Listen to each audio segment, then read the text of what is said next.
In a cellar somewhere, standing before the camera, a man in a tatty, moth-eaten bear suit says hello to the small handful of watching children. This is a public access show viewed by only a small number of fans. A small number that includes you. As a child, you love Mr. Bear. You don't care that he broadcasts from his cellar, that there's something remarkably dark about the way those polished button eyes stare into camera lens. As a child, you don't see those things. When Mr. Bear suggests you write to him, you jump at the chance. When he writes back asking you to visit him, you jump at that chance too. As a child, there are some things you just don't see. You don't see the man beneath the bear suit, or that bears have teeth and claws. As a child, there are some things you don't see, and of course some things that you aren't supposed to. Overview. 1999, also sometimes referred to Mr. Bear's Cellar or Caledon Local 21, is a creepypasta story about a fictional television show. The show, which was a kids' television program and is claimed to have shown on a public access station, was only available to a very small viewership in a tiny geographical area. The story, set 10 years after the show was supposed to have gone off the air, gives an account of the series, which is alleged to have been hosted by a character called Mr. Bear. Essentially a man in a bear suit, which was a parody of Bear in the Big Blue House and something akin to Barney the dinosaur with a bear in place of the purple T-Rex. It is revealed as the story goes on that Mr. Bear invited his audience to write to him, which the narrator did. In a typical Lucky Escape narrative, the boy is encouraged to meet with Mr. Bear at a given address, but when he goes there with his father, finds the police searching the place. It is revealed that late episodes in this show involved Mr. Bear burning kids alive, with our narrator realizing as he discovers this, that the same thing would have happened to him had he gone to the house alone, or earlier. The story famously ended on a cliffhanger, with the narrator explaining that he had found an email address supposedly belonging to Mr. Bear. The audience is then left in the dark as to whether he contacted him and what the outcome of the communication or meeting was. The year is 1999. That sentence brings me back to my senior kindergarten class when I was 5 years old, where we used to read out the date on the blackboard every single day.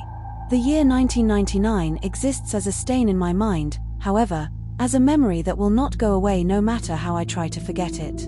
1999 marked the year I lost my first tooth, my first time on a plane, and unfortunately the early loss of my childhood innocence. That one memory that refuses to be wiped. It all started with that new, or old, TV. At that time Pokémon was the latest fad to hit the school. Pokémon cards, games, stickers, and the most popular, the TV show. So, of course, every time I came home from school, I would stay glued to the TV until Pokémon came on at 5. The only problem was that my dad watched the news at 5:30, and Pokémon episodes were back-to-back, which meant I had to miss an episode every day, something I whined on and on about. My dad got tired of hearing me complain every day. That must be why he went and bought another TV. My dad put the TV he bought in my room. Unfortunately, it was just an old, small boob tube, with rabbit ears even. It also only had 20 channels available, not including the channel Pokémon was on. I recall I didn't care, though. I was just thrilled I had my own TV in my room. After surfing through the channels, I came to the conclusion that only Channel 2, TVO Kids, was worth watching, so I watched that for a while. It wasn't for another few months until I discovered Channel 21. One day in April, I was flipping through the channels, trying to see if Pokémon was on. I pressed Channel 21 into the remote, hoping there were more channels, and to my delight there was. My dad was surprised too, but he let me watch it because it seemed to have kids' programs on. The channel was called Caledon Local 21, and later I found out it was indeed broadcasted from the town of Caledon, Ontario, a town very close to my city. The shows I saw on Caledon Local 21 looked poorly made, and I never understood what was going on in them half the time. However, as I grew up, every time I thought of that channel, I realized more and more how messed up the shows were, and I had to ask myself, what the fuck was I watching? The following is a list of shows and episodes I remember seeing on Caledon Local 21. How I remember such detail even disturbs me, but I guess things like this stand out in your mind for a while. The channel only ran a few shows, probably because it was only operational between 4 p.m. and 9 p.m. April 1999. Mr. Bear's Cellar, Episode 12. Very sketchy name if you were to look at it nowadays. The show featured a guy wearing a bear mascot costume who would get a new visitor into his cellar every day. It was always a kid. The show was filmed with a camcorder, and not a very good one either. The police asked me a lot of questions about this show. This episode started with Mr. Bear sitting at a table playing checkers by himself. He sat there playing for a bit until there was a knock on the door. The camera was then looking up the stairs at the door, where there was another knock. Mr. Bear climbed the stairs and opened the door to reveal two young children. One was a boy about my age, and the other was a girl who looked about 8. Mr. Bear danced in delight, and then started talking to the kids. I couldn't hear any of them that well, I remember. Mr. Bear then led the kids into the cellar, which was quite dark, only lit by a small oil lamp on the table. I can't really remember that much more, except him singing a song which I couldn't hear too well either, probably because of that large bear mask. The episode ended with them playing hide and seek, with the kids hiding in a closet and Mr. Bear counting. May 1999. Soup and Spoon. I don't think this was even a show, I think it was more of a special movie thing. All I know is I stopped watching Caledon Local 21 for a while because I thought this show was too stupid, especially since Pokemon now came on at 4:30 and 5 o'clock.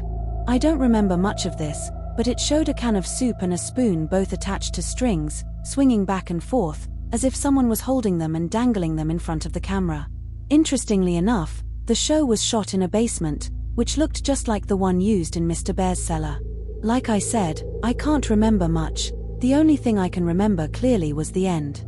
The entire thing was only half an hour, and just included stuff I found stupid, such as the spoon chasing the soup around trying to eat him. The ending showed a table and about 7 kids sitting around it, each with a bowl of soup in front of them. They were sitting and looking at the camera, but with confused, almost frightened faces. The cameraman then held the can of soup in front of the kids and said, "Spoon's ready," and then it just stopped. July 1999. It was summer, and I hadn't watched Channel 21 for a while, until one day when I slept over at my friend's house, and I decided to check it out again. My friend had gotten a TV in his room for his 6th birthday, so we stayed up very late. For us, 9:30 was very late, and watched TV. That's when I remembered Channel 21 and brought it up to my friend. We decided to see if it was on, and to our surprise it was. They must have changed the broadcasting time. Mr. Bear's Cellar, episode 23. This episode was entertaining for my friend and me, mainly because it had swearing. However, now when I think of this episode, I realize something was definitely wrong when it was filmed. The episode started with the camera on its side, while it was facing Mr. Bear, who was walking upstairs to the cellar door. The camera then blacked out for about a second, before fading in, back upright, and facing Mr. Bear. There was also another kid talking to him, but this kid looked about 11 or 12. He was talking to Mr. Bear for a while, but I couldn't hear well, again with the crappy camcorder, until the kid started raising his voice. The kid was saying how it was late and his sister had to go home. You could also hear more voices in the background. I remember Mr. Bear clearly saying "Get the fuck out, you're not invited," with a deep voice muffled by the bear mask. I remember my friend and I looking at each other and laughing at the mention of the forbidden F word, but the episode got weirder. The kid began climbing the stairs before turning around and saying how he was going to call the police. Mr. Bear began breaking into a run towards the kid, who started screaming and running as well. The camera then cut out, and that was the end of the episode. The channel then turned to static shortly after. Follow for part 2 coming soon. If you enjoyed the video, terrorize that like button and creep that follow button.